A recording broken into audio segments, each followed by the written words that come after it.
ang mga kwento ng pag-ibig, kwento ng buhay, at kwento ng pag-asa dito sa Barangay Love Stories. Love Stories.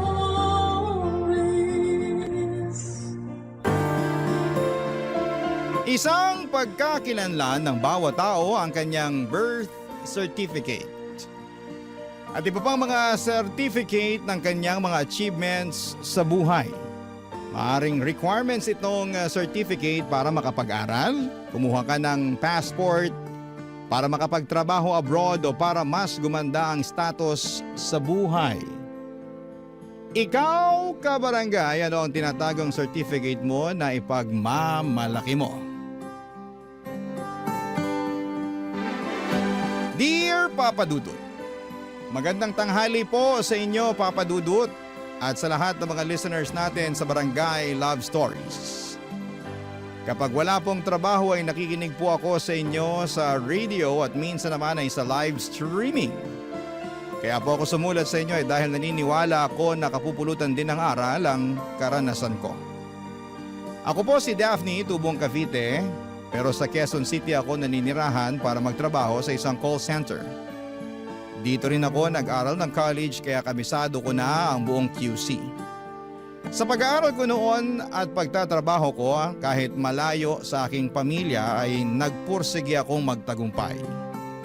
Hanggang sa lumuwas ang kapatid ko mula Cavite dahil mag-aaral siya sa college. Katulad sa pinasukan ko noon. Natural lamang bilang ate na maging gabay at sandigan niya ako, Papa Dudut.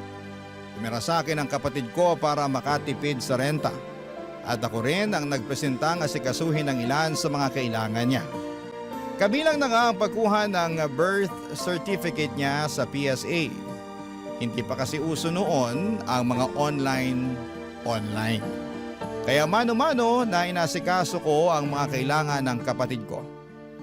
Mahaba pa rin ang pila noon sa tanggapan ng gobyerno at doon habang nakapila ako ay nakatabi ko si Roy. Sa unang tingin ko pa lamang ay nahulog na agad ako sa kanya. Gwapo siya, Papa Dudut, kung makatitig at ngumiti. Yung ngiti niya ay parang natutunaw ang lahat ng inip ko sa paghihintay sa pila. Kinausap niya ako, Papa Dudut.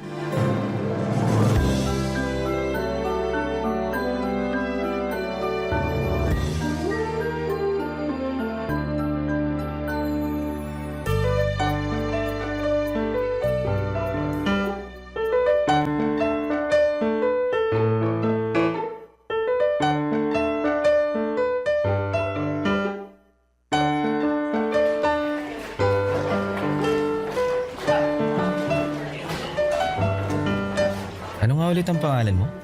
Daphne, Roy, right? Tama. Anong kukunin mo? Senomar ba? Uy, grabe, hindi ah. Single nga ako at hindi pa ako magpapakasal. Mukha na ba akong ikakasal? Maganda ka kasi kaya naisip kong may pumakot agad sa'yo para di ka makuha ng iba. Ikaw naman. Kaso wala. Di ako naniniwala. Nako, dapat kang maniwala. Nandito ako para kumuha ng birth certificate ng kapatid ko. Requirements kasi para sa school niya. Mabuti ka palang ate. Medyo. Ikaw ba? Anong kukunin mo? Siguro Senomar mo. Magpapakasal ka na ba? Hindi Ba't mo nasabi yan? Nako, okay. Alam ko na.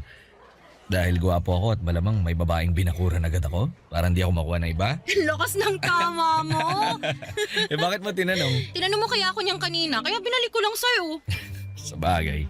Pero yun naman talagang sadya natin dito kukuha ng certificate. Birth, marriage. Basta ako, single ako. Kinuhaan ko rin yung kapatid ko ng birth certificate. Panahin mo yun. Pareho tayo mababait na kapatid. Oo. Sana lang hindi tayo aabuti ng siyam-siyam dito. Haba na ng pila. Oo nga daming tao. Pero sigurado naman makakakuha tayo ng certificate na kukunin natin. Uy, nandito na tayo. Ay, tama naman. Pero di ko talaga ina-expect na ganito karami ang kukuha. Marami na kasi nag-asawa kaya dumami na mga tao sa Pilipinas. Bagay. Ikaw, kailan ka mag-asawa? Hala, grabe namang tanong yan. Para maganda pag-uusapan natin, para hindi tayo mabagot dito. Oo nga naman. Di ko pa alam. Depende kung may manligaw. Sa ganda mong yan, walang nanliligaw. Ay, iibahin ko palang sagot. Depende kung gusto ko ang manliligaw sa akin. Juicy ah. Natural lang naman yan na kailangan mo rin mamili na makakasama mo sa buhay, di ba? Tama naman. Ano bang gusto mo sa isang lalaki? Syempre, yung may trabaho. Basic yun. Sigurista ka rin ha? Syempre naman. Di nakakain ng pag-ibig, no? Sa bagay, pero maliban sa may trabaho, ano pa gusto mo? Yan talagang pag-uusapan natin dito. Bakit? Nailang ka ba? Siguro, okay, sige, pwede mo namang di sagutin. Ako nga pala, kakakilala lang natin pero hindi naman na tayo strangers, di ba? Kilala mo pangalan ko, kilala rin kita. Alam mo pangalan ko, alam ko rin pangalan mo. Sige na nga, sasagutin ko na. Yun naman pala eh. Sige, makikinig ako sa sagot mo. Napaka-hypocrite ako naman kung wala sa qualification ko yung may itsura, di ba? Oo, bakit ka natawa? Basic naman nga kasi talaga yun. Di ba una tayo na-attract sa physical appearance ng tao? Yes. Ayoko rin sa pangit. Hindi sa inaalala ko lang din syempre yung magiging anak ko. Alam mo na. Klase ka rin ha. Maganda ka tapos gwapo mapapangasawa mo. Siguradong gwapo at magaganda magiging anak niyo. Ay, sana. Wala lang to paano kung ako yung lalaki? May chance ba yung physical appearance ko? Na. Ikaw talaga. Syempre naman. Gwapo ka naman. Hindi nga. Oo nga. O, tingnan mo silang lahat dito. Ikaw ang pinaka may itsura, no? Naku salamat at pasok ako sa standard mo ng gwapo O bakit ka natatawa? Ano, joke lang pala na gwapo ako. Naku, gusto mo lang talaga ulitin ko sa iyo yung sinabi ko.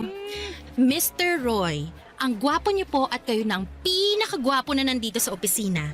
Pero sana makuha na natin ang birth certificates ng mga kapatid natin. Kasi ang sarap ng humiga at saka magpahinga. Kailangan mo pa ng mas mahabang pasensya. Malayo pa tayo sa finish line.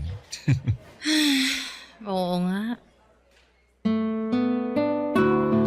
Hindi po mahirap kausap at pakisamahan si Roy Papadudut. Sa pag-uusap po namin na yon ay sobrang pigil po ako sa sarili ko dahil ang totoo po, kinikilig po talaga ako. Bawat salita niya ay parang musika sa aking tenga.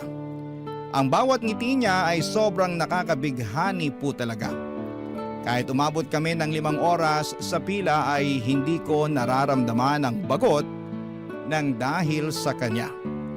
Bago kami umalis sa building ng PSA ay hiningi na niya ang number ko at syempre binigay ko kaagad.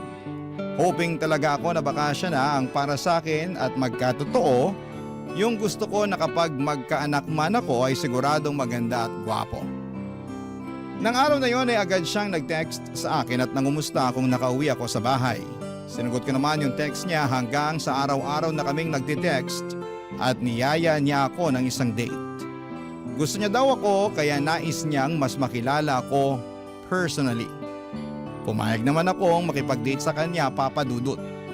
Ilang beses kaming nagkita at naging boyfriend ko na nga po si Roy. Hanggang sa isang gabi, binigay ko na ang sarili ko sa kanya. Naramdaman ko ang kanyang pagmamahal sa akin at buong puso kong sinuklian yon. Pinaubaya ko sa kanya ang lahat, Papadudut. Hanggang sa dumating ang araw na hindi na ako dinatna ng buwanang dalaw.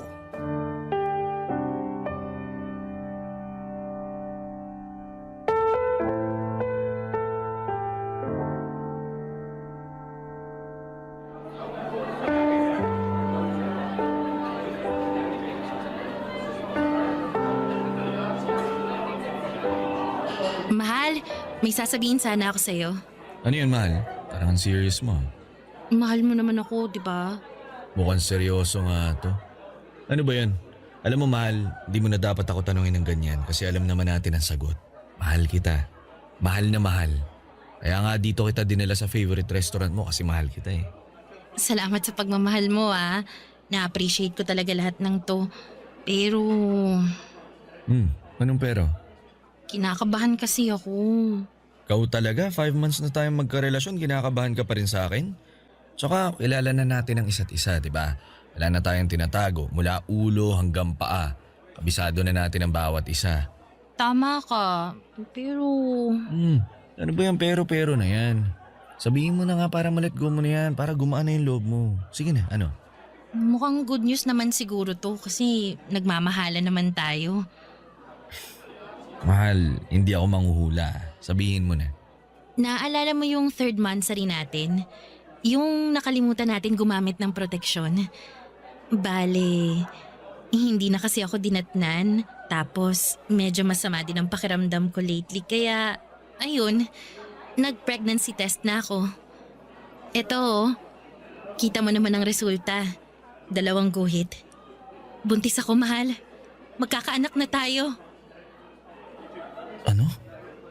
Hindi ka ba natutuwa na magiging ama ka na? Alam mo naman, di ba? Sinabi ko na to sa'yo, hindi pa pwede. Alam mo, dapat ininom mo kasi yung pills mo eh. Ayaw mo ba? Sinisisi mo na nabuntis ako? Ibig sabihin, mahal, panagutan mo naman ang anak ko. Kasi sabi mo lang kanina na mahal mo ko tapos hindi mo pala ako pananagutan. Mahal kita, pero hindi pa ako handa na magkaanak tayo. Hindi pa pwede. Eh anong gagawin ko? Nakabuo na tayo, buntis ako. Pwede naman nating ipalaglag yan. Tama, maghahanap ako ng pwede nating lapitan para makatulong sa atin. Sasamahan kita. Ano? Mahal, hindi pa natin kailangan ng bata. Kapag kasal na tayo, may sariling bahay, yung financially okay na tayong dalawa, makakagawa naman tayo ng baby anytime sa future noon. Kaya pwede nating ipalaglag yung dinadala mo ngayon. Nahihibang ka na ba? Kasalanan niya ang sinasabi mo. Hindi ako papayag na ipapalaglag ang batang to. Hindi pwede. Pero mahal, hindi pa ako handa. Eh ako ba handa? Andito na to. Oh. Hindi ko ipapalaglag ang bata. Ayoko magkasala. Hindi ako mamamatay tao. Hindi ko papatayin ang sarili kong laman at dugo. Hindi pa naman yung bata, di ba? 1 buwan pa lang yan, kaya hindi pa buo yan. Diyos ko naman, hindi ako makapaniwala na ganyan ang sasabihin mo sa akin. Hindi ako makapaniwala na ganyan ang taong minahal ko. Kasi naman, Daphne, wala naman sa plano natin na magkaanak eh. Pero pwede naman nating ibahin yung plano, di ba? Ayoko pang maging ama. Wala akong planong mag-alaga ng bata. Ang sabihin mo, hindi mo ako mahal.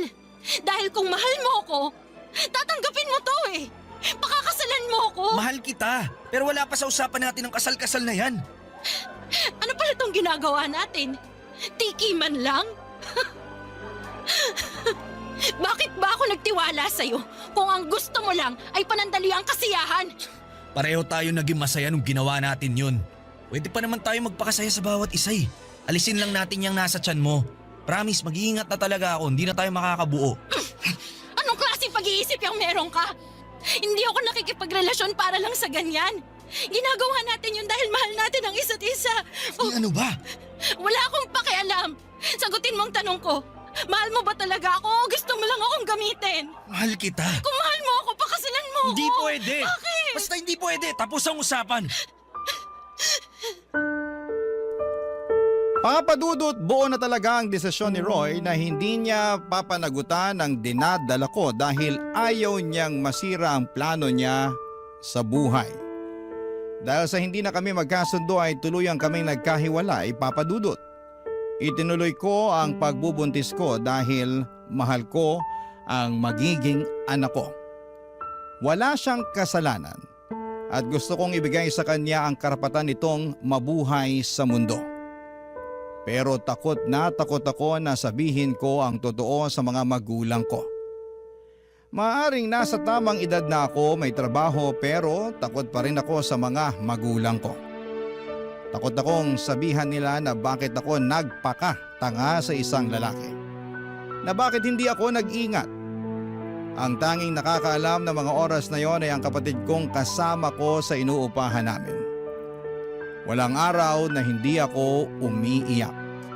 Hindi naman ako nagsisisi na nabuo ang bata pero nagsisisi ako dahil ang ama niya ay ayaw siyang tanggapin. Sa takot ko sa mga magulang ko ay nagpa-relocate ako sa malayong probinsya sa norte. Kahit mas mababa ang sahod doon, ng pagiging call center ay pinatos ko para lamang maitago sa pamilya ko ang lahat. Ni hindi na nila alam na may boyfriend na ako noon. Ang diskarte na lang namin ang kapatid ko na gusto kong pumunta ron dahil na burn out na ako sa trabaho. Kaya ako lumipat ay para naman mas maiba ang nakikita kong environment. Papa Dudut, takot ako. Takot kasi ako na kung lalaki na ang tiyan ko at biglang bumisita ang mga magulang ko ay magkakagulatan na. Matatanda na rin si nanay at tatay at ayaw kong dahil sa malalaman nila ay may mangyari pang masama sa kanila. Kaya naman tinuloy ko ang paglipat para makaiwas at makapag-isip na rin ng tama. At paghandaan ang pagdating ng anak ko. Barangay Love Stories. Barangay Love Stories. Nang lumipat ako, Papa Dudut, ay nagpapadala pa rin ako ng pera sa kapatid ko para sa renta niya at para sa pagkain. Pero walang araw na hindi ako umiiyak. Bakit ko pa ina-isolate ang sarili ko? Bakit ko pa kailangang gawin ito? Maraming katanungan ang tumatakbo sa isipan ko na hindi ko alam ang kasagutan. Ang alam ko lang ay kailangan kong maipanganak ang anak ko at gusto kong maging malusog siya. Simula nang maghiwalay kami ni Roy ay hindi na talaga siya nagparamdam. Hindi ko alam kung nasaan siya at hindi man lang nangumusta kung hindi pa ako nahihirapan sa pagbubuntis ko sa anak namin. Sa totoo lang, Papa Dudut, ay sobrang nahihirapan po ako. Wala akong katuwang, wala akong pamilya at nag-iisa lamang ako. Kaya noong papalapit na ang kabuwanan ko ay mas lalo akong nakaramdam ng takot. Paano kung hindi maging maayos ang panganganak ko? Ano ang gagawin ko kung wala akong pamilya o kaibigan man lang sa tabi ko na tutulong sa akin? Kaya naman naisipan kong lakasan ang sarili ko at umuwi sa Cavite. Ayaw kong mag-isa lamang ako sa oras na ipapanganak ko na ang aking supling.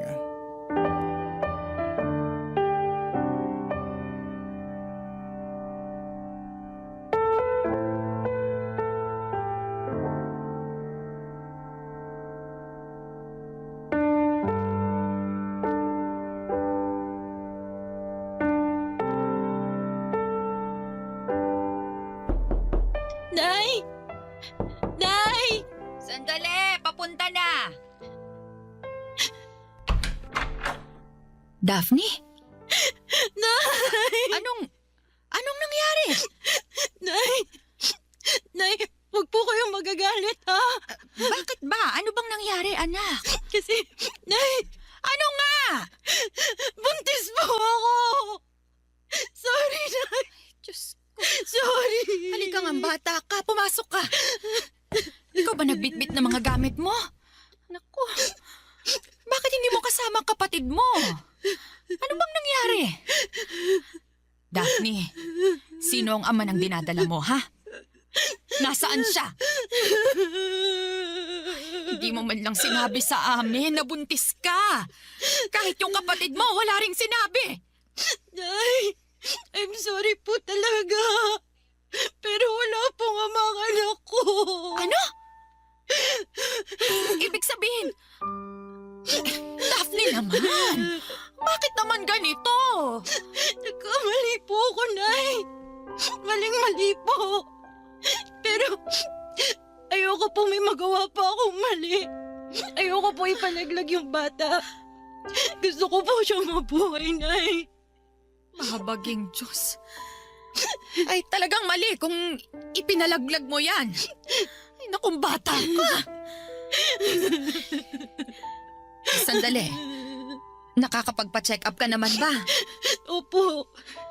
Mabuti naman. Ay, naku anak, bakit naman ganito? Ginulat mo ako. Nay, handa naman po ako sa anumang galit niyo. Kahit sumbatan niyo po ako, tatanggapin ko po yun kasi nagkamali naman po talaga ako. Eh ano bang silbi ng panunumbat ko? Naging mabait kang anak, Daphne. Hindi mo kami binigyan ng sakit ng ulo ng tatay mo. Pero ito... Hindi ka ba talaga pakakasalan ng ama ng batang yan? Hindi po.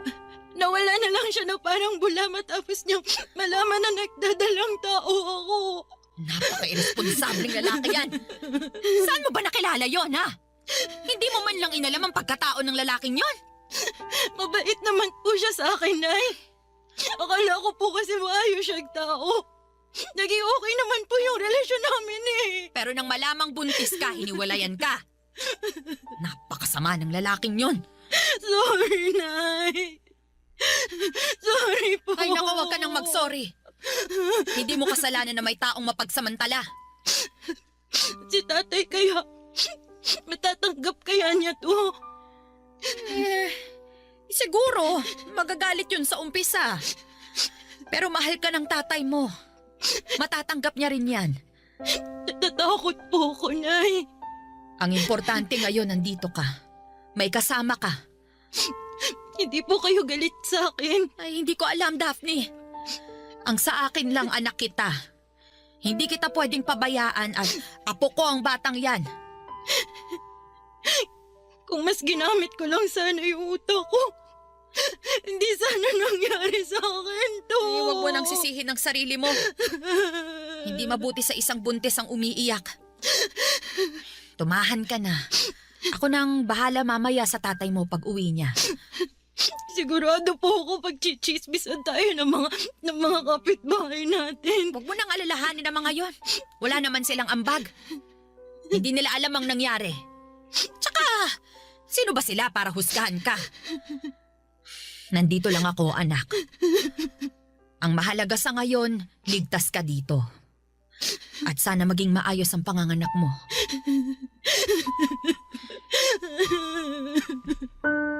Papa Dudut, hindi madali kay tatay noong nalaman niya na buntis ako.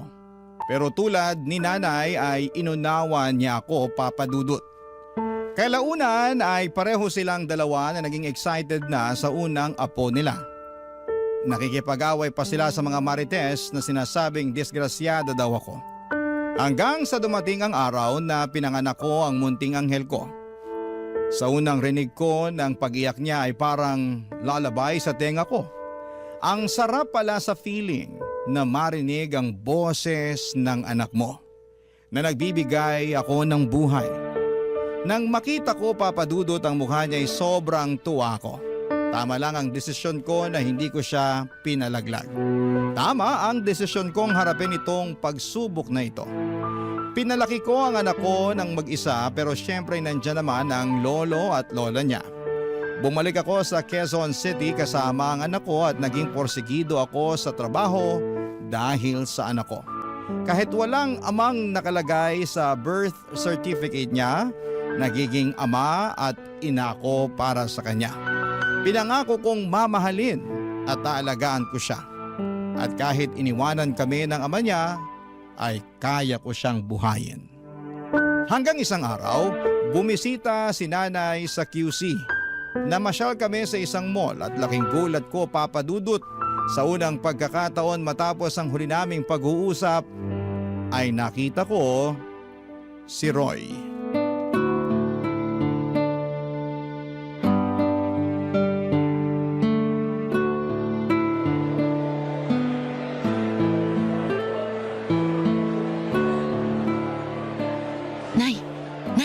Oh, ano ba yon? Si Roy po.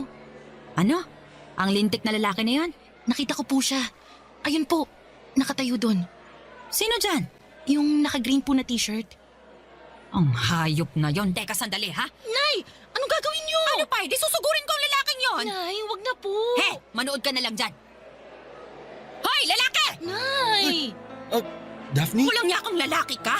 Hindi ka pa ba kinarma sa ginawa mo? Sandali! Hindi ka pa mangungumusta sa babaeng kinakasan mo? Sa babaeng niloko mo? Huwag tayo dito mag-usap. Ay, bakit hindi pwede? Hoy, kahit saan ko gusto, wala ka magagawa. Ang sama-sama mong tao ka. Nakakaya po dito. Ay, naku, mahiya ka pa pala. Matapos mong buntisin ang anak ko, iwanan siya, tapos ngayon may pahiya-hiya ka pang nalalaman dyan. Ay! Roy, saan mo ba gusto mag-usap? Pagbibigyan kita. Hoy, Daphne! Sa parking lot, walang tao doon. Okay, doon tayo mag-usap. Ay, hindi! Gusto ko dito! Nay, tara na. Ayoko sabi! Nay!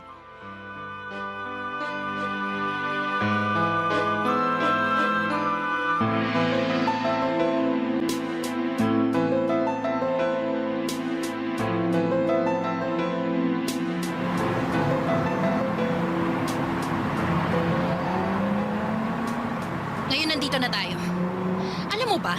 Ilang taon kong tiniis ang lahat. Alam mo bang sobrang nagsisi ako dahil napaikot mo ko? Kalimutan na natin Anong yun. kalimutan?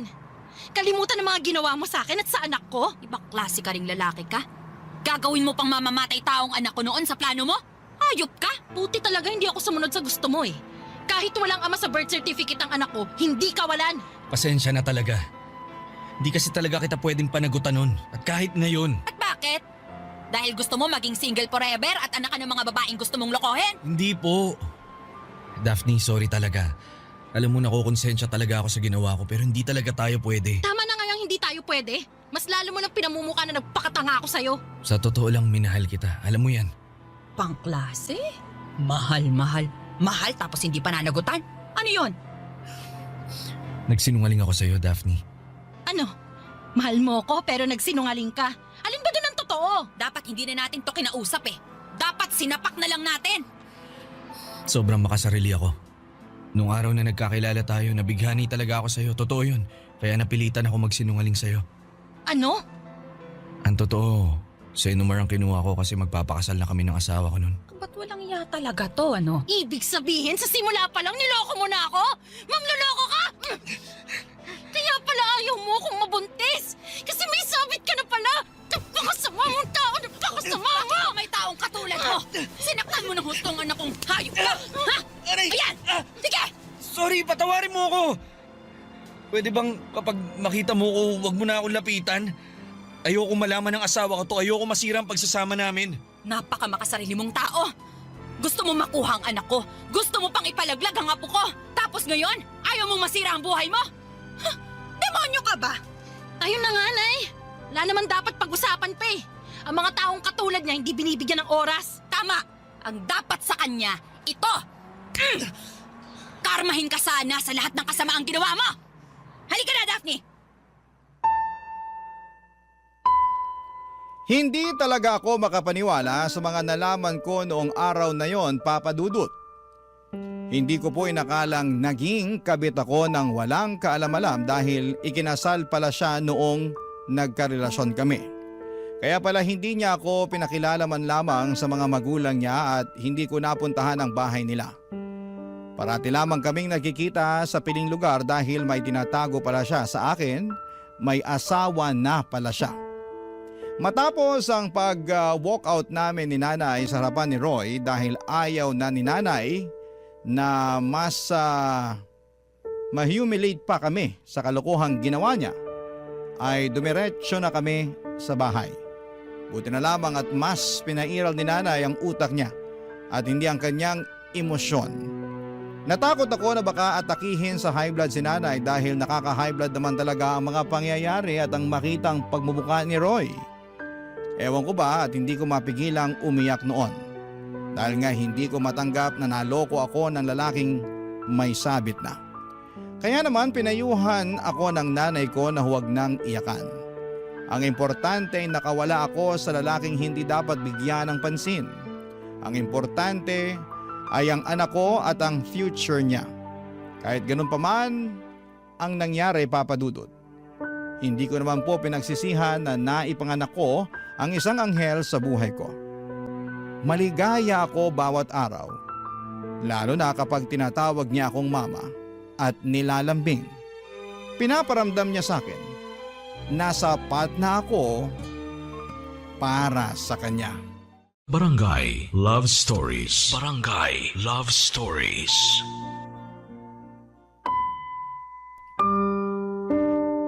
Kahit ayokong isipin ang naging ugnayan namin ni Roy noon, parating nagpa-flashback sa utak ko ang mga alaala ng kanyang panloloko. Simula pa lamang noong nagkakilala kami. Ang usapan pala naming yon ay puno ng kasinungalingan. May plano pala talaga siya na akitin at bilugin ang ulo ko para makuha niya ang kanyang gusto. Sadyang huli na ako ng kumala sa relasyon dahil nga sa nabuntis na ako, Papa Dudut. Siguro kung hindi ako nabuntis baka hanggang ngayon ay napaikot niya pa rin ako at patuloy niya akong ginagamit sa pansarili niyang kapakanan. Napaka makasarili niyang tao, Papa Dudut. Mabuti na lamang at nandyan ang mga magulang ko na walang sawang sumusuporta sa akin. At ina-assure nila ako na wala akong naging kasalanan at biktima lamang din ako. Dahil kung alam ko naman ang katotohanan ay tiyak na hindi ko talaga pinatulan si Roy kahit lumuhod siya sa harapan ko para manligaw. Alam nyo kasi, Papa Dudut, may detalye doon sa paghaharap namin ni Roy kasama ang nanay ko na hindi ko alam. Nalaman ko na lamang na nandun pala ang asawa niya at nakita at narinig niya ang pinag-usapan namin. Yun ang sinabi ni Roy sa akin. Paano ko nalaman? Dahil isang araw ay nagulat na lamang ako at natunto ni Roy kung saan ako nagtatrabaho, Papa Dudut.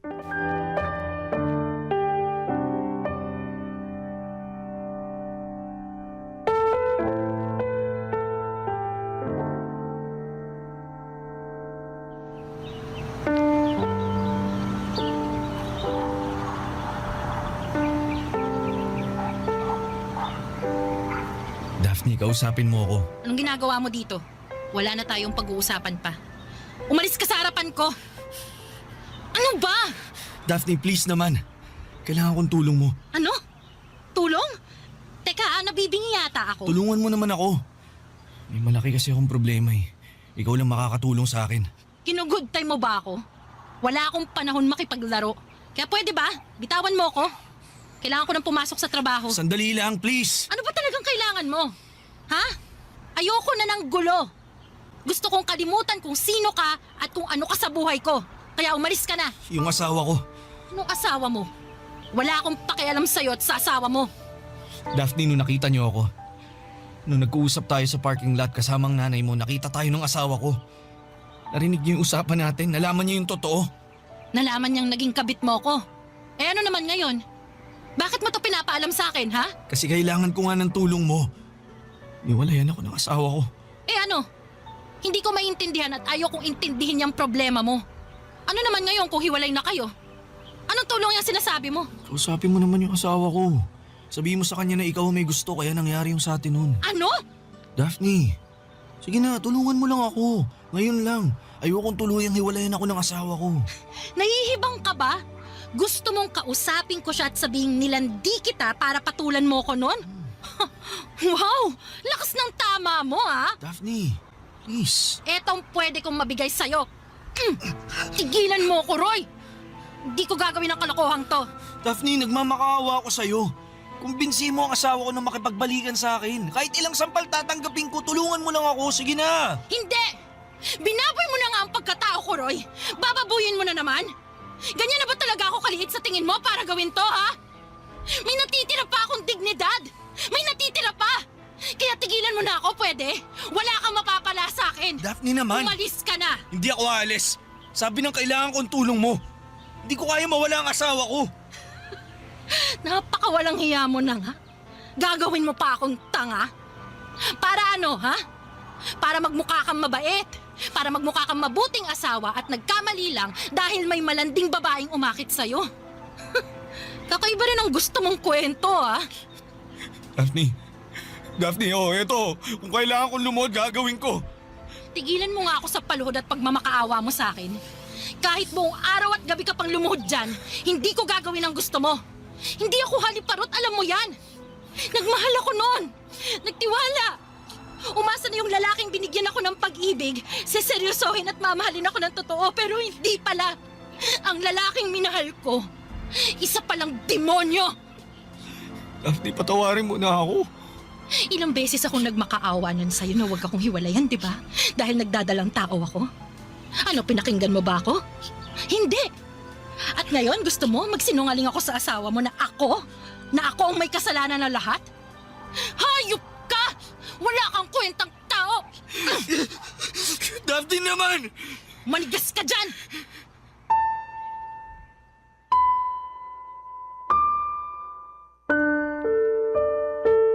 Sobrang nag-init talaga ang buo kong katawan sa gustong mangyari ni Roy, Papa Dudut.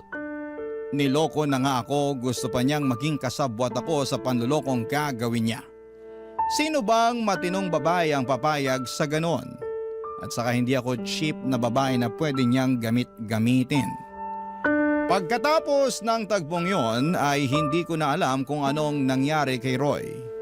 At siguro tuluyan na siyang hiniwalayan ng kanyang asawa. Deserved naman niya kasi wala siyang kwentang lalaki. And after 2 years ay may nakilala naman akong lalaki. At dahil nga sa karanasan ko kay Roy ay siniguro kong single ito at makikita sa Senomar o Certificate of No Marriage na hindi pa siya kasal. Mabait at hindi sinungaling ang naging boyfriend ko, Papa Dudut. At tanggap niyang nakaraan ko at ang anak ko. Sobrang maunawain at mapagmahal. At dahil swak naman kaming pareho, naisipan namin ang magpakasal. Pareho kaming kumuha ng Senomar dahil requirement ito para kami ay ikasal, Papa Dudut.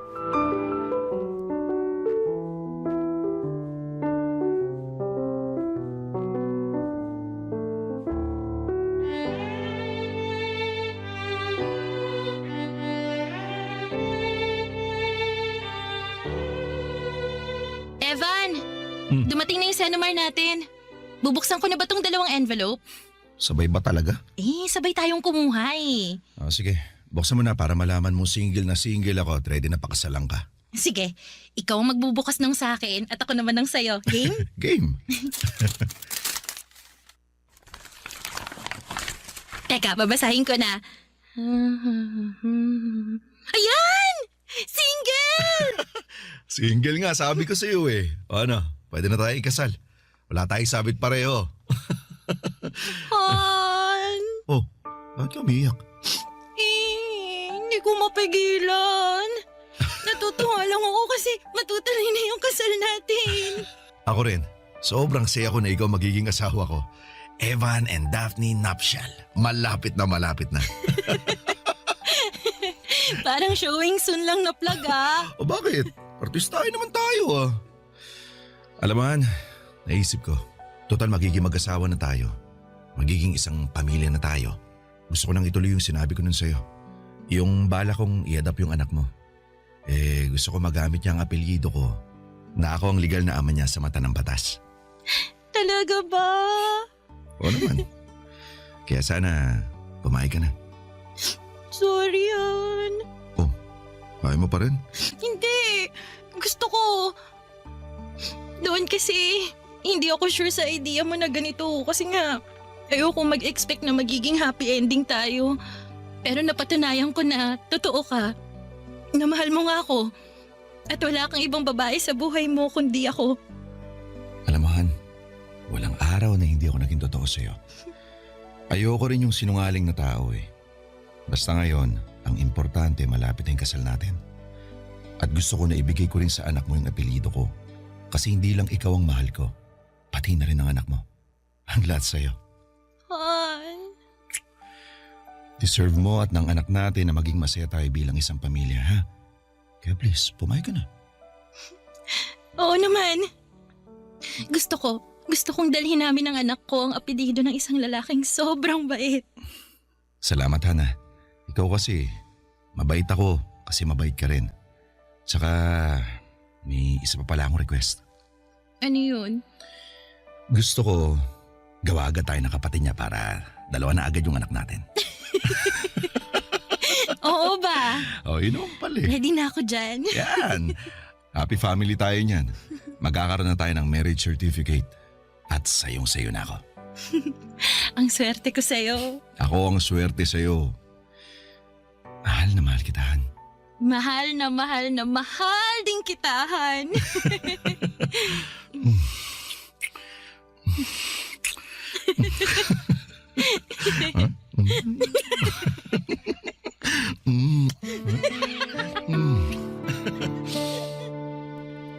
Ikinasal kaming dalawa ni Evan, Papa Dudut. At on the process na ang adoption ng anak ko para maging legal father niya si Evan. Sobrang saya ko po dahil hindi ko lubos akalain na ibibigay sa akin ng Diyos ang isang lalaking kabaligtaran ni Roy. Naging maayos po ang pagsasama naming dalawa ng asawa ko at ng anak ko. At ngayon po ay 5 buwan na akong buntis. Natupad po agad ang gusto ng asawa ko na susundan namin ng bunso.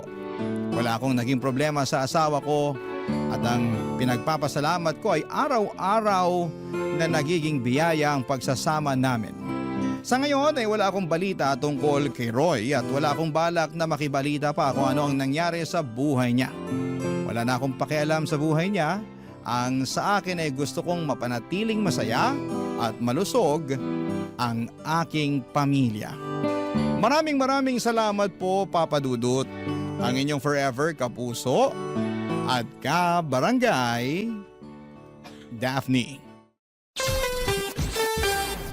Ano ang masasabi mo sa ating Barangay Love Stories today? Aabangan namin yan sa aming comment section. Ang mga kwento ng pag-ibig, kwento ng buhay at kwento ng pag-asa dito sa Barangay Love Stories. Love Stories. Hindi madaling maging magulang lalo na kung nagkahiwalay na kayong mag-asawa. Hindi mo alam kung paano ninyo maitatawid ang responsibilidad sa inyong mga anak dahil hindi na kayo magkasama sa iisang bubong. Ikaw, kabarangay, bilang isang single parent, kaya mo bang kayaning mag-isa kahit na hindi mo na siya kasama?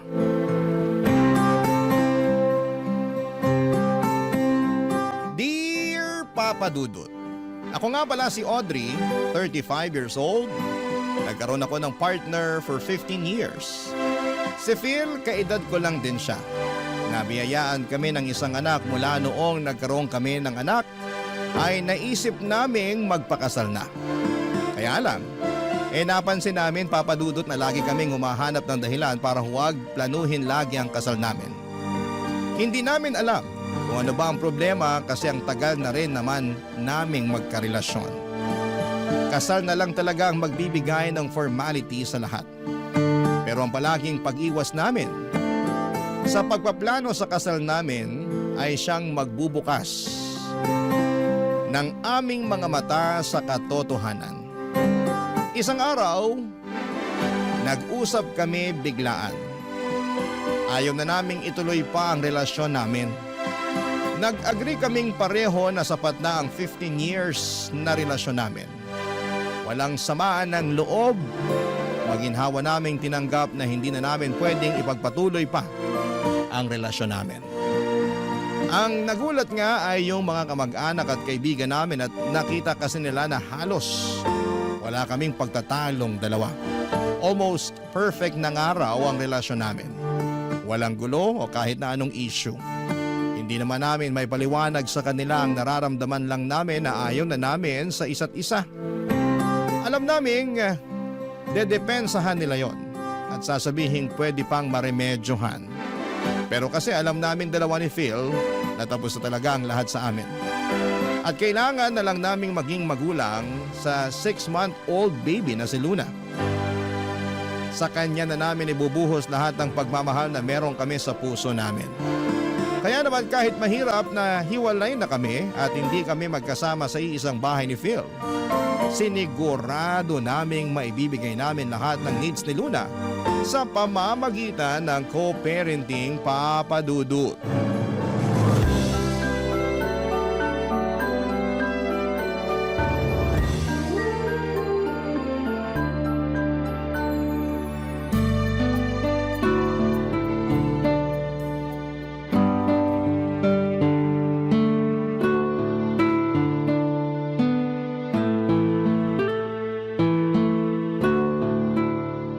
Kakayanin ba natin?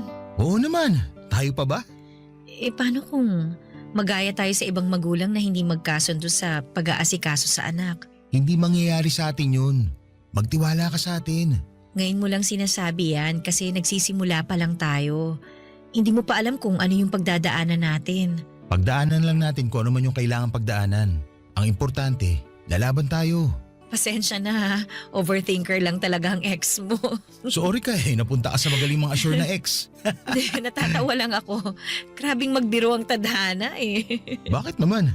Kasi, ang tagal na nating magkarelasyon. 15 years yun. Tapos nakailang beses din tayo mag-try na magkaroon ng anak noon. Laging palyado. Tapos kung kailan naman tayo binigyan ng anak, saka naman tayo nagkahiwalay. May aaminin ako sa'yo. Ano yun? Huwag na pala. Ako naman pinag-overthink mo. Sorry na.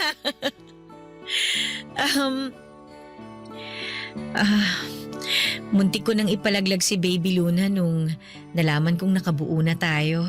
Ano? Kasi naman, pasira na yung relasyon natin noon. Ang gulo na. Kahit hindi natin aminin, ramdam ko nun yung distansya sa pagitan natin. Kaya parang ang hirap ng kalagayan ko. Nag-overthink ako. Ako rin may aaminin. Ano ba to? Para naman tayong nag-open forum. Ang usapan lang naman dapat ngayon kung paano ang co-parenting natin. Mas maganda maging open na tayo sa nakaraan natin. Para alam na natin kung paano natin pakikisama ng isa't isa sa mga susunod na araw. Ano ba nga aminin mo? 1 buwan bago natin malaman na buntis ka, doon ko naramdaman na ayoko na sa relasyon natin. Bakit naman naisip mo pa rin na magpakasal tayo? Kasi magkakaanak na tayo nun. Yun naman ang dapat gawin sa sitwasyon natin noon, hindi ba? Pero ikaw naman tong panayang iwas sa usapang kasal after. Nahalata mo pala. Kaya ba ikaw na rin yung kusa nagsabi sa akin na huwag tayo magpakasal? Oo, kasi kilala na kita. 15 years ba naman tayo magkasama sa iisang bubong? Ayoko namang ipilit ang sarili ko kung hindi mo na ako gusto. Pero kung hindi mo naramdaman na umaayaw na ako, gusto mo pa rin bang makasal tayo? Bakit tumatawa ka lang dyan? Kasi naisip ko, wala na rin pala namang point na pag-usapan pa ang past. Baka kung ano pang masabi natin at magkasakitan pa tayo, di ba? Sabagay. Sige, wag na lang natin pag-usapan. Tapos na rin naman yon. Ang mahalaga, andito tayo para sa anak natin. Kaya mula ngayon hanggang sa mga susunod na araw, wala nang dapat pag-usapan kundi ang co-parenting sa anak natin, ha? Opo, boss. Masusunod yan. Ay, teka, maghahanda lang ako ng merienda natin. Baka abutin tayo hanggang mamaya sa pag-uusap para sa anak natin Mukhang magiging madugong usapan natin tungkol sa anak natin At least hindi madugong usapan sa past.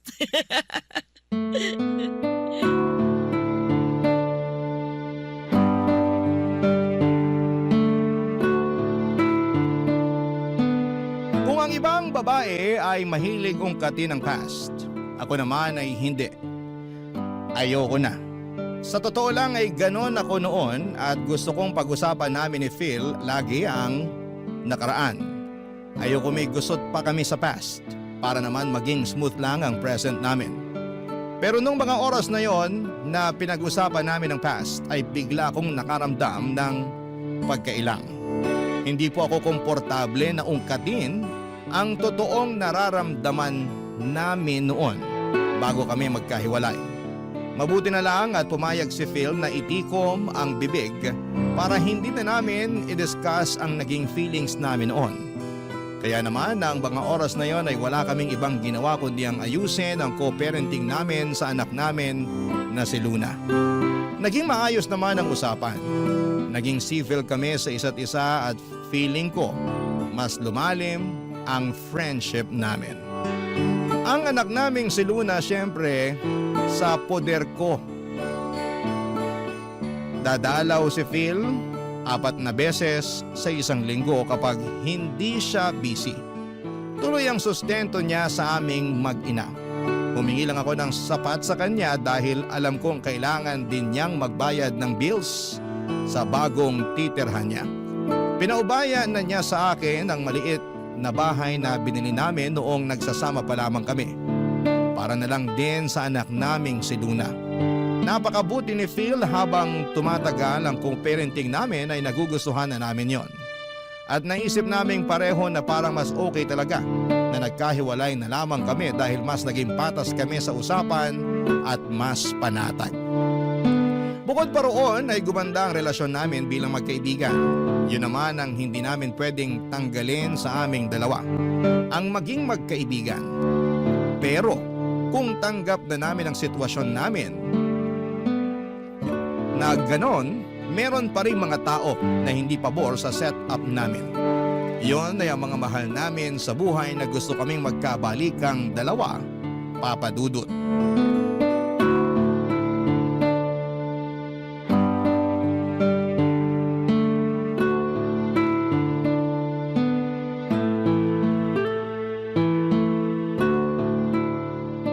Sorry kung nalate ako ng dating ha. Hindi ko inasahan na magdadagdag pa yung boss namin ng trabaho eh. Okay lang yun. Sabi ko naman sa'yo, okay lang kung hindi ka muna makadalaw ngayon eh. Bawing-bawi ka naman ng mga nakaraan. Hindi pwede. Napag-usapan na natin to. Pagdalaw na nga lang ang gagawin ko, hindi ko pa magawa. Ayos nga lang. Baka naman maumay na ang anak mo sa'yo sa kakadalaw. Ayoko no. Mabuti ngayon pa lang eh, mamemorize na yung mukha ko. Saka palagi ko namimiss ang anak natin. Kahit hindi ko schedule ang pagdalaw sa kanya, namimiss ko siya. Ganito pala feeling ng isang magulang no? Ako nga rin eh. Partida ha, magkasama na kami sa bahay buong araw. Pero kapag lalabas ako at ipababantay ko kay mama si Luna, naku, hindi ako mapakali. Gusto ko nang umuwi kagad para makasama ang anak natin. Ay, kamusta pala mama mo? Ang tagal ko nang hindi sila nakikita ng papa mo ha. Pakisabi, nabanggit ko sila sa'yo ha. Baka mamaya magtampo na sila sa akin. Ay nako, mas mabuting wag muna kita banggitin sa kanila. Oh, bakit naman? Eh kasi kukulitin lang nila ako. Kukulitin? Ano, makipagbalikan sa'yo. Ah, kuha ko na. Ganyan din si nanay at tatay sa akin. Bakit daw hindi na lang natin ayusin ang relasyon natin? At kapag sinabi nating maayos naman tayo sa isa't isa, mas lalo nila tayong ipupush na magkabalikan. Kasi nga okay naman daw tayo. Eh bakit hindi na lang daw tayo magsama ulit? Hindi naman daw pala tayo magkagalit tulad ng iba. Alam mo ba, rinding-rindi na ako sa kanila sa tuwing kinukumusta kanila ha. Lalo na si mama, lagi nagpaparinig na mahirap maging single mom. Na kesyo kailangan ko pa rin daw ng kasama dito sa bahay sa pag-asikaso kay Luna. At kung ano-ano pa. Ang sabi naman ni tatay, maganda magsama pa rin tayo kasi raw kailangan ko raw bantayan kayo ni Luna bilang haligi ng tahanan. Ay, parehas din sa sinabi ni Papa sa akin. Nagkakampihan na silang lahat. Pati nga sina ate. Sinusulsulan pa si nanay at tatay na i-push na ayusin na tong relasyon natin. Sayang naman daw yung 15 years. Kawawa raw si Luna. Eh sabi ko, paano magiging kawawa? Eh busog nga siya sa pagmamahal at atensyon natin. Sinabi ko na rin yan. At saka sabi ko, kahit hindi naman tayo magkasama sa iisang bahay, na ibibigay pa rin natin lahat ng kailangan ni Luna. Kaso, ayaw pa rin nilang magpatalo, no? Sasabihin nila na... Sasabihin nila na kesyo mas maganda pa rin kung magkasamang dalawa. Ay nako, yan mismo ang linya ni na mama. Paulit-ulit. Sabi ko nga, i-record na lang nila para hindi na sila mapagod kakapangaral. Sa susunod talaga, ako na magre-record ng mga advice nila para ipe-play ko na lang kapag naisip nilang makialam ulit. Order tayo ng recorder online. Sana matanggap na nila yung bagong setup natin, no? Oo nga eh. Tayo nakamove on na, sila ayaw pa rin talaga. Hindi ko rin naman sila kasi masisisi. Nasanay sila na magkasama tayo, tsaka walang broken family sa angkan namin eh. Ako lang yata ang nagpasimula. Hindi naman tayo broken family ah. Walang broken sa sitwasyon natin. Kasi maayos naman tayo at tulad ng lagi ko sinasabi, na ibibigay naman natin lahat ng kailangan ni Luna. Sana yun ang maisip nila. Hindi naman kasi sila nakikinig sa paliwanag natin eh. Puro na lang yung iniisip nila ang gusto nilang maintindihan natin. Hayaan mo sa susunod na gaganyan sila sa akin, lalaban na talaga ako. Siguro kailangan ko na rin maging matapang sa paghindi sa kanila. Para hindi na sila umulit na mamilit. Sasabihin ko sa kanila ng paulit-ulit na hindi na kita mahal. Ako rin!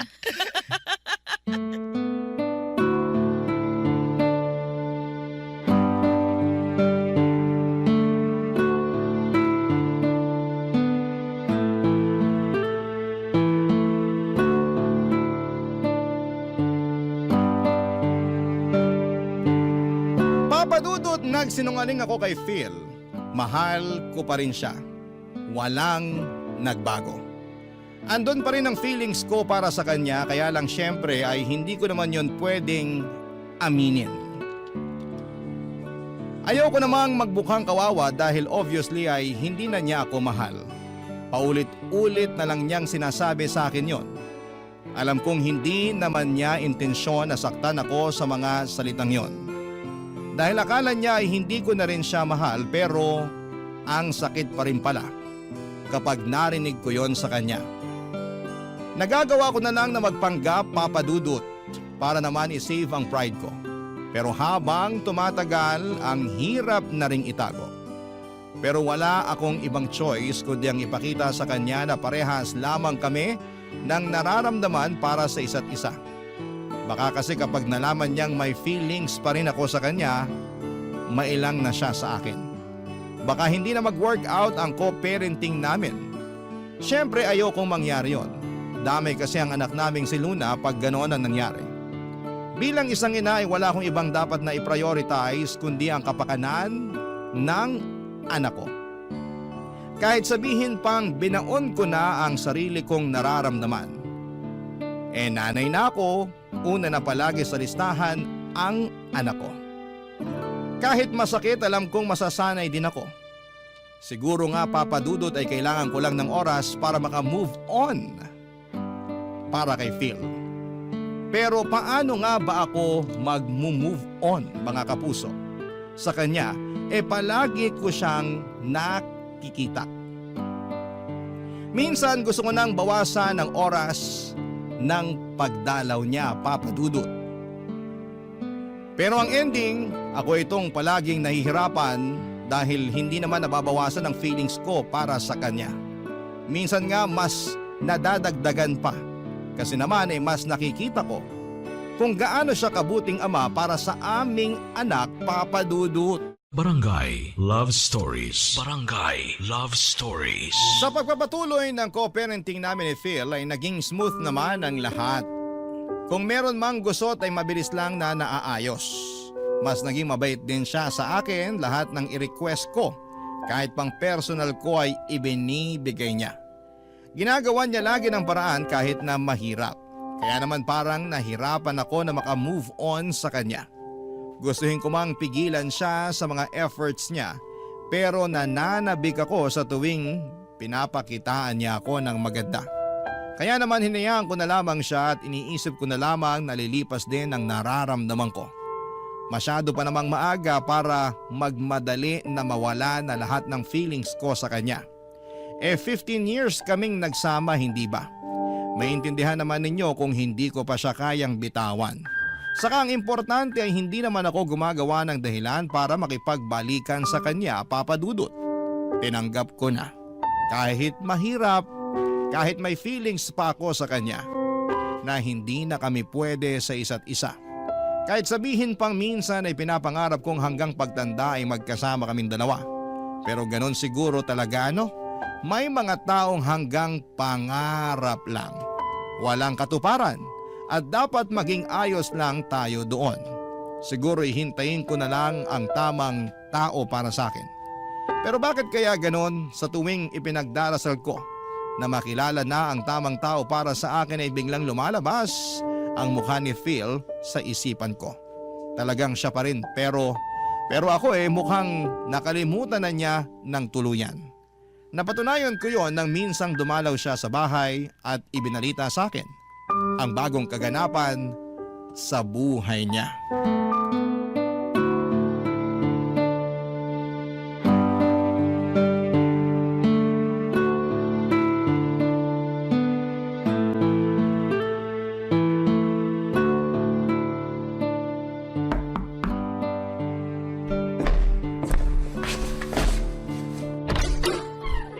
Oh, bakit ngayon ka lang?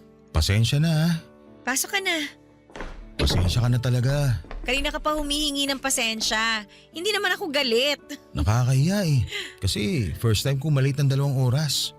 Tulog na ba si Baby Luna? Oo, pero pagising na rin yun sigurado kaya sakto lang din ang dating mo. Kumain ka na ba? Nagprito ako ng ham at itlog. Baka gusto mong sabayan ako kumain. Kumain na kami kanina Kami? Oy, kami nung... Hindi ko alam kung dapat ko bang sabihin sa'yo. Nakakahiya. Sabihin mo na. Ngayon ka pa naman nahiya. Ano ka ba? Nakipag-date ako kanina. Uy, ayos yan Ayos lang ba talaga sa'yo? Oo naman, ano ka ba? Bakit naman hindi magiging okay yun? Siyempre, ex kita Baka hindi ka komportable na nakikipag-date ako sa iba. Kaya nga ex mo na ako, di ba? Wala na akong karapatang pakialaman ka kung makikipag-date ka na sa iba. So, kumusta naman na naging date nyo? Anong pangalan niya? Faith ang pangalan niya. Mas matanda tayo sa kanya ng 5 taon. Okay ang date namin. Ang dami namin pagkakaparehas. Kalog kasama. Nakakatuwa. Mabuti naman at nakahanap ka ng makakasundo mo. Biglaan nga to. Wala naman akong balak sana makipag-date pa Gusto ko mag-focus muna kay Luna kaya lang Kaya lang dumating na eh. Ganun daw talaga kapag hindi mo hinahanap tsaka dumadating. Bale, nakilala ko siya sa grocery store. Naalala mo last month? Nung inutusan mo akong bumili ng diapers ni Luna? Nagpabili ka nga rin sa akin nun ng napkin mo. Oh, tingnan mo nga naman. Ako pa yata ang naging tulay para magkakilala kayo. Ang galing, di ba? Woo! Oo nga eh. Nakakatuwa. Nasaktuhan niya ako na hirap hanapin kung anong napkin ang kailangan mo. Pinaliwanag niya sa akin kung bakit may wings yung napkin. Saka siya rin mismo nagturo ng magandang feminine wash para sa'yo. Kaya next week na mag-grocery ako, isasabay ko na yun para mabili ko yung sa'yo. Salamat ka mo kay Faith dahil bigla ako nagkaroon ng regalong feminine wash galing sa'yo. Nakakatuwa siya. Simple mga bagay lang din ang nagpapasaya sa kanya. Parang ikaw. Parang ako? Oo. Medyo naalala nga kita nung kasama ko siya eh. Halos parehas kayo ng ugali. Siguro talagang mga katulad mo ang trip ko sa babae. Pero Phil, Ano yun? wag mo na ako masyado ibida kay Faith sa next na date ninyo. Para naman hindi siya mailang. Ayaw naming mga babae ng ganun, no? Feeling namin na ikukumpara kami sa mga ex. Feeling namin, hirap pa rin kayo makamove on sa mga ex nyo kapag ganun. Sus, hindi niya na kailangan mag-worry no? Kasi ako, nakamove on na ako sa'yo. 100% pa nga. Wow, maganda yan ha. Fully healed ka na sa akin. Matagal na. Kaya nga, lakas lang din ang loob ko na magkagusto kay Faith. Kasi kampante na ako na wala nang atrasan ng paliligaw ko sa kanya. Gusto ko na talaga siya eh. Gustong gusto. Para akong tinusok ng ilang daang pirasong karayom sa sinabi ni Phil, Papa Dudut.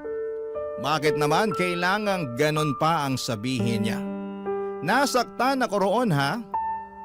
Hindi ko lang pinahalata kasi pinagtakpan ako ng pride ko. Nakangiti ako sa buong pag-uusap namin kahit ngalay na ako noon. Wala akong pakialam kasi naman ay kailangan kong magpanggap na masaya ako para sa kanya. Kahit sa totoo lang ay para na akong inaapakan ng ilang daang libong elepante.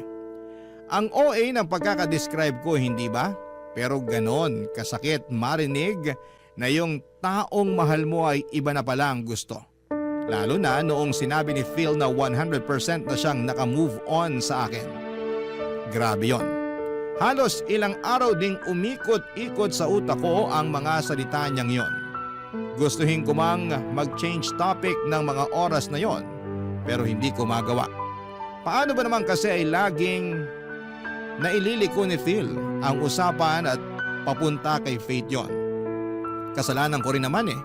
Sinabi ko kay Phil na okay lang na magkwento siya sa akin tungkol kay Faith at sa ligawan nilang dalawa. Hindi ko naman kasi inakala na magiging ganon ka-insensitive si Phil para bulgaran pa niyang sabihin sa akin lahat ng detalye sa date nila ni Faith. Nakakabwisit at nakakaselos pakinggan kung paano niya ibida kung gaano kaganda at kabait si Faith. Nakaramdam ako ng insecurity pero syempre hindi ko naman pwedeng ipakita yon sa kanya. At ang masakit pa, sa pagdaan pa ng mga araw ay nabawasan ang pagdalaw ni Phil sa amin ni Luna. At kapag dadalaw naman siya, paniguradong may bago na naman siyang kwento sa mga date nila ni Faith. Nakakarindi na, pero kailangan kong panindigan ang sinabi kong masaya ako para sa bagong love life niya. Kahit na halos maiyak na ako sa selos dahil sa mga sweet na kwento niya tungkol kay Faith, Papa Dudut.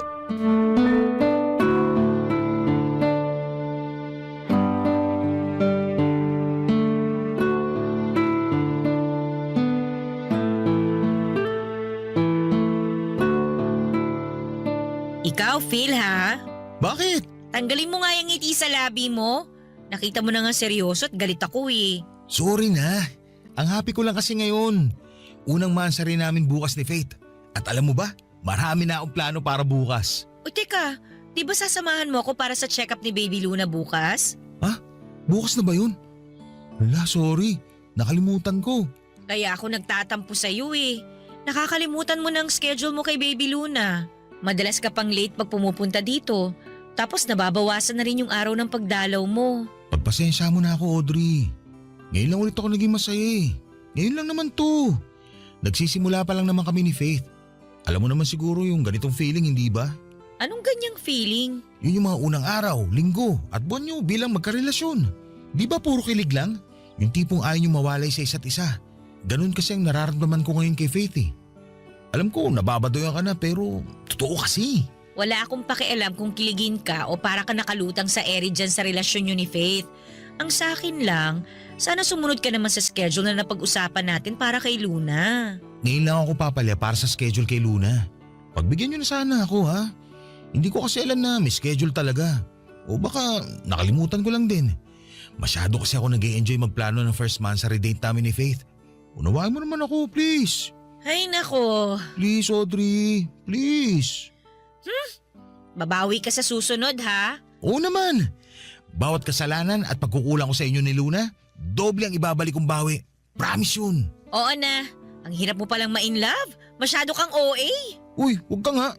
Ganito ka rin naman noon ah. Kailan naman? Nung tayo. Nung tayo. Hindi mo na ba talaga maalala yung unang buwan ng relasyon natin? Kahit yung pakiramdaman lang? Medyo. Naiintriga ako ah. Ano yung naalala mo sa atin? Kung paano ka umeffort sa first monthsary natin? Sige nga. Anong ginawa ko sa first monthsary natin ha? Nag-camp tayo sa Rizal. Tapos hinanda mo lahat ng paborito kong pagkain. Niregaluhan mo rin ako ng mga pangarap kong bilhin na libro. Alam mo hindi ko afford no ng mga librong yon pero pinag-ipunan mo para mabigay lang sa akin. Kala ko nakalimutan mo na eh. Eh paano ko ba makakalimutan yon? Ikaw tong unang lalaki na nagtrato sa akin ng tama. Pinakita mo na pwede pala akong itrato parang prinsesa. Prinsesa ka naman talaga noon. Noon lang? Kasi reyna ka na ngayon. Ikaw ang nanay ng anak ko eh. Yan! Yung ganyang banat mo ako nakuha nun eh. Hari ka ng pangbobola. Ang dali ko tuloy na bilog. Hindi kita binola noon. Lahat ng sinabi ko sa'yo, totoo. Lahat yun galing dito sa puso ko ha. Nung sinabi mo na gusto mo yung sungki-sungki kong ngipin, totoo ba yun? O plastic ka lang? Totoo yun ha. Sa mga hapon, cute ang ganyang ngipin. Tsaka bumagay sa dimples mo. Nung sinabi mong cute ang mataba kong pisngi, totoo ba yun? Yan nga ang favorite ko rin sa'yo. Kasi mukha kang malambot na marshmallow lalo kapag nakangiti. Sabayan pa ng sungki mong ngipin. Bata mong tignan. Mukha kang Gen Z. Eh yung sinabi mo nung ano… Audrey, wait lang ha. Emergency. Nagpapasundo si Faith. Okay lang bang umalis na muna ako ngayon? Babawi na lang ako sa susunod. Ilista mo na lang to ha. Sorry ha. Alis na muna ako. Oh, sige. Lilista ko to ha. Utang mo sa amin to ni Baby Luna. Opo, babawi ako. Bye! Bye! Hindi ko na napigilang umiyak noon pagkalabas ni Phil ng pintuan. Hindi ko na kinaya, Papa Dudut, ang sakit. Ang sakit palang pag-usapan yung masasayang moments ninyong dalawa. Pero alam mong hanggang doon na lamang yon at hindi na madudugtungan pa. Ang lungkot na maalala yung masasayang ala-ala ninyong dalawa at ang weird, hindi ba? Dapat kapag masaya, ang ala-ala ay masaya rin ang pakiramdam mo, hindi ba? Pero bakit kabaligtaran noon ang nararamdaman ko? Halos 1 oras akong walang tigil sa pag-iyak. Kung hindi ko lang nararamdaman na nagising na pala si Baby Luna ay hindi pa sana ako titigil sa kakaatungan. Sinikap kong ituon ang atensyon ko sa pag-aalaga kay Luna. Pero lumipad ang isipan ko papunta sa nakaraan namin ng tatay niya. Lalo na noong mga unang buwan ng relasyon namin.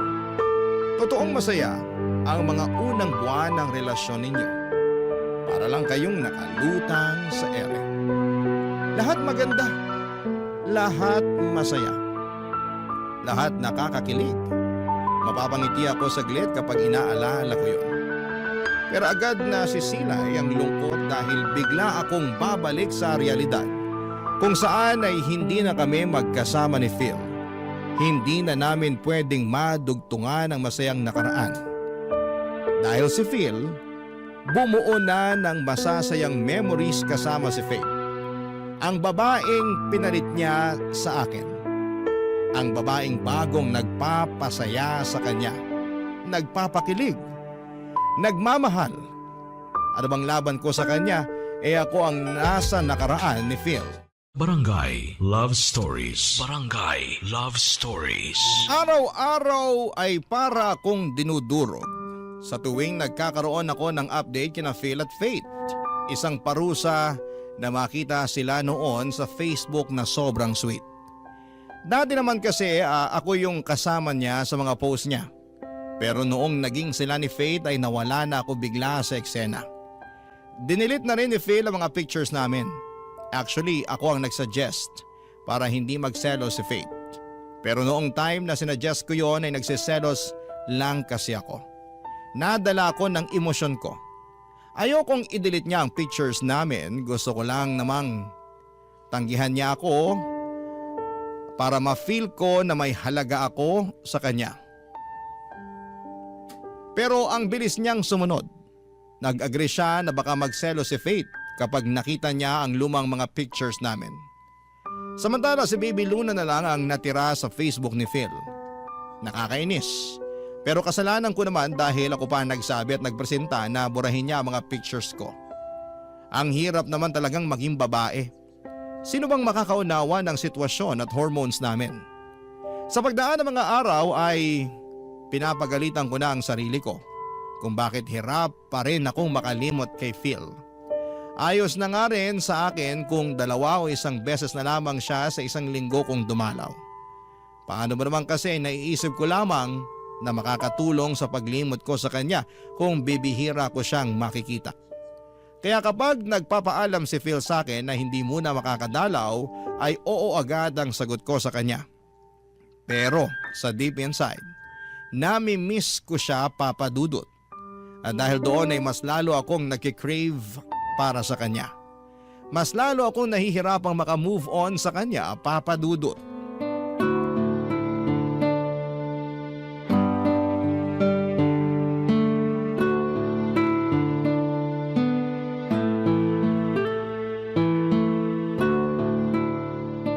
Audrey, sa tingin mo nakalimutan na ako ni Baby Luna? Ha? Ano ba namang tanong yan? Kasi bihira na ako magpakita eh. At sino namang may kasalanan nun? Sorry na, nahihiya na rin ako eh. Ayos lang yun.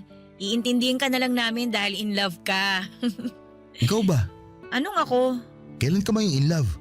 Oy, hindi porket in love ka ngayon dapat ako rin. Gusto lang naman kita makita masaya. Masaya naman ako Ang saya-saya ko nga eh.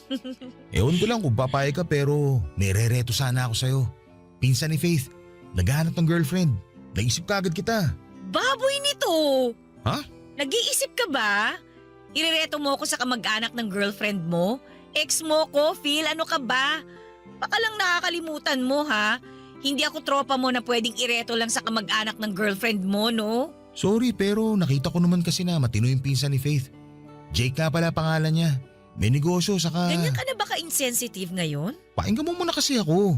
Maayos si Jake. Tapos… Ako ang pakinggan mo kasi ilang buwan na ako nagtitimpi sa pagiging manhid mo. Anong ibig mo sabihin? Yan, tingnan mo na. Wala kang ideya kung bakit ako sumasabog ng ganito sa'yo ngayon? Ganyan ka kamanhid. Diretsahin mo kasi ako para maintindihan ko. Ang bastos mo para ireto ako sa iba. Gusto lang naman kita maging masaya. Hindi ako masaya, Phil. Peke lahat ng sinasabi ko sa'yo. Ni minsan hindi ako naging masaya na may bago ka ng karelasyon. Hindi ako natutuwa at mas lalong hindi ako kinikilig sa tuwing nagkukwento ka sa akin tungkol sa mga date niyo ni Faith. Ha? Akala ko ba? Akala ko rin eh. Akala ko kaya ko maging masaya para sa'yo. Gusto ko naman talaga eh. Kasi naniniwala ako na kapag masaya ang tatay ng anak ko, aapaw yun at maaambunan mo si Luna.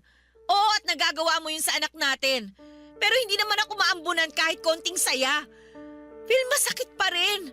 Pinaplastic ko ng sarili ko. Ilang buwan na. Ayoko na ng ganito. Mahal mo pa rin ba ako, Audrey? Hindi ko alam. Oo, siguro. Baka. Gusto ko ng klarong sagot. At kung klarong oo, anong gagawin mo? Ititigil ko na ang relasyon namin ni Faith. Gagawin mo yon para sa akin? Oo! Kasi kayo naman ni Luna ang priority ko. At nag-promise ako na kapag hindi ka pa okay na magkaroon ako ng bago, hindi ko gagawin. Gusto kong maging masaya ang nanay ng anak ko. Kasi kapag masaya ka, aapaw yun sa anak nating si Luna, hindi ba? Yan!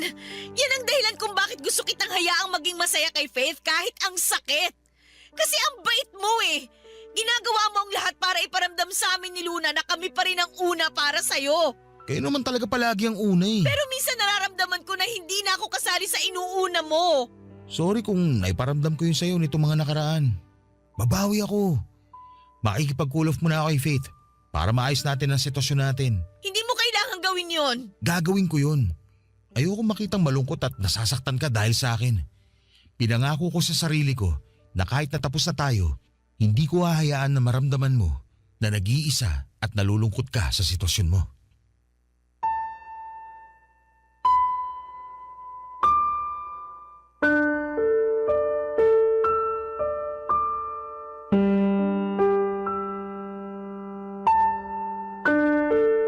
Papadudot na iyak ako sa sinabi ni Phil. Naramdaman ko ang sincerity sa mga sinabi niya. Kilala ko siya, 15 years kaming nagsama. Niyakap ko siya at nagpasalamat. Doon ay biglang gumaan ang pakiramdam ko. Yun lang naman pala ang kailangan ko, assurance. Assurance na kahit meron na siyang bago hindi pa rin niya kami pababayaan ni Luna. Kaya naman doon lumuwag ang pakiramdam ko at nasabi ko na sa kanya na ituloy na ang relasyon niya with Faith. Walang halong kaplastikan yon. Gusto kong maging masaya siya kahit na walang ibang rason o kadahilanan. Alanganin pa rin si Phil noong una pero hinawakan ko ang kamay niya at sinabing magiging okay din ako balang araw. At para mapatunayan yon sa kanya ay kinuha ko ang number ng pinsan ni Faith na si Jake para pagbigyan sa date. Binigay naman ni Phil at sinabing okay lang din kung magbago ang isip ko sa pakikipag-date. Pero sinabi ko sa kanya na kailangan ko na rin i-explore ang ibang mga options. Gusto ko na rin na mapagaan ang sarili ko at makilala rin ang iba. Sincero naman at totoo ako noong binitawan ko ang mga salitang yon. And after a week ay nag-date kami ng pinsan ni Faith na si Jake. Totoong maayos naman siya. Walang halong kayabangan at very gentleman pa. Kalug din at parehas kami ng humor. Umabot nga ng halos buong araw ang date namin. Si Phil muna ang nag-alaga kay Luna para makapag-date ako with Jake. Gabi na noong nakauwi ako at naabutan ko si Phil sa sala at nanonood ng TV. Naupo ako sa tabi niya at ready na siyang makinig noon sa nangyari sa date namin ni Jake. Napansin ko sa kanya kung gaano kasaya at ka-excited ang itsura niya habang nakatingin sa akin para sa updates ko. Nang mga oras na yon, papadudot.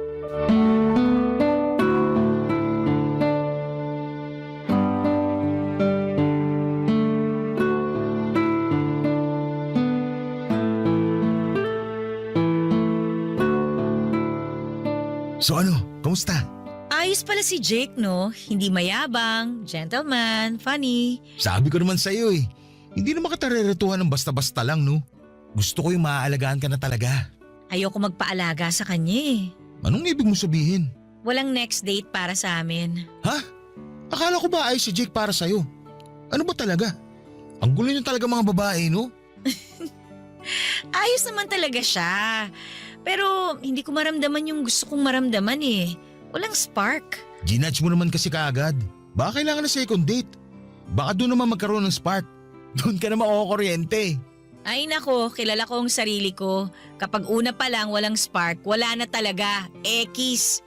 Nakaramdam ka ba ng spark sa akin nung una pa lang? Tatagal ba tayo ng 15 years kung wala? Ay, sorry. Bakit ka naman nagsusorry? Kasi napundi ko yata yung spark sa puso mo. Ang corny mo ha. Hindi mo kasalanan kung hindi ko pa na-feel yung spark kay Jake. Baka sa next na ida-date ko, hindi ko alam. Ayokong pilitin. Basta mararamdaman ko yon. Ayoko magmadali. Sigurado ka bang okay ka lang? Ayan ka na naman eh. Nag-worry ka na naman sa akin. Hindi na nakakatuwa yan ha. Feeling ko tuloy kawawa ako. Hindi ka naman nagmukhang kawawa sa akin, no? Gusto ko lang din talagang makitang happy ka na. Kasi ako happy na ako eh. At happy din ako for you. Yung happiness ko, darating din yun. Huwag dapat pilitin. Ikaw nga, biglang dumating si Faith sa buhay mo nang hindi inaasahan, di ba? Ganon din sa akin. Sigurado yun. Sana dumating na kagad yung para sa'yo. Dumating na si Baby Luna sa akin. Siya yung para sa akin. Alam mo naman ang ibig ko sabihin. Oo nga, alam ko na yan. Pero habang wala pa, si Baby Luna muna ang para sa akin. Sa kanya ko palang ulit naramdaman yung spark eh. Hayaan mo, kapag may dumating, sasabihin ko kagad sa'yo. Abang lang tayo ng spark, baka maramdaman ko rin sa grocery store. Audrey, O ano na naman? sana alam mo na minahal talaga kita. Sobra. Ano na naman kadramahan yan? Gusto ko lang ipaalala sa'yo. Nakaramdam din ako ng spark sa'yo. Alam ko naman yun. O siya, sige na, umuwi ka na para makapagpahinga ka na rin. Alam ko, pinagod ka ni Baby Luna. Saka kailangan ko na rin maglinis dito. Ayoko ng storbo. Okay. Kung may kailangan ka, i-message mo lang ako ha. Magre-reply ka agad ako. Sige, ingat ka ha. Okay? Audrey, Bakit? Ano yun? sorry talaga kung hindi tayo umubra ha. Okay lang yun. Ano ka ba? Hindi man tayo magkatuluyan sa buhay na to. Baka sa susunod na buhay, pwede na. Eh di, see you na lang sa next life. See you.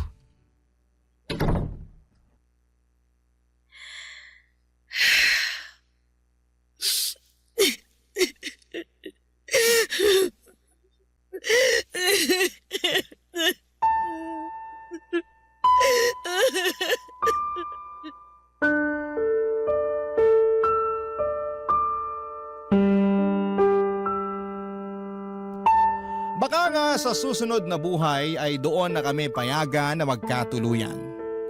Baka may kailangan lang kaming matutunan ngayon sa isa't isa sa buhay na ito. Kaya kami pinagtagpo pero hindi pinunta sa dulo. Masakit mang isipin pero kailangang tanggapin, Papa Dudut. Dahil sa sinabi ni Phil na yon ay na-realize ko na pwede pa rin pala kami. Pero baka sa susunod na buhay na namin yon. Siguro sa next life namin, hindi na komplikado. Kasama pa rin namin si Baby Luna hanggang pagtanda, kaming dalawa ang magkasama. Baka nga sa next life ay meron pa kaming ibang mga anak. Mga anak na siyang magpapatibay ng relasyon naming dalawa. Ang sarap lang isipin na ganon nga ang pwede kong abangan kung totoo ang reincarnation. Sana sa susunod na buhay, pagbigyan na kami ni Lord. Kahit na isang buhay lang ay maitama namin ang lahat ng pagkukulang at mali namin sa buhay na ito. Kahit na isang buhay lang. Pero sa ngayon ay kailangan kong harapin ang lahat ng ito sa buhay ko ngayon. Ito kasi ang realidad. Hiwalay kami ni Phil at ang nag-uugnay lang sa amin ay si Luna. At sa usapan namin co-parenting sa kanya. Sa buhay na ito ay kailangan lang siguro naming tanggapin na ito ang role namin sa mundo. Maayos naman kami, kahit masakit, siguro balang araw ay mawawala rin yung lungkot na nafe-feel ko. Kasi siguro balang araw ay makikilala ko ang tamang tao para sa akin sa lifetime na ito. Hindi ko pa man siya nakikilala pero ramdam ko na kaagad na magiging masaya ako para sa kanya. At magagawa ko nang makalimutan lahat ng gabi na umiiyak ako dahil sa hiwalayan namin ni Phil. Balang araw, darating din siya. Darating kapag hindi na kailangang hanapin. Maraming salamat po sa pagbasa ng aking liham. Sana ay nakakuha kayo ng inspirasyon at ng lakas para ipagpatuloy pa ang buhay. Kahit minsang nasaktan ang mga puso ninyo sa pagkakawalay sa taong inaakala ninyong makakasama ninyo hanggang sa dulo. Masakit man, pero kailangang tanggapin. Ang inyong kapuso at kabarangay forever, Audrey. Anong say mo sa Barangay Love Stories na ito? Pagkwentuhan natin sa comment section yan.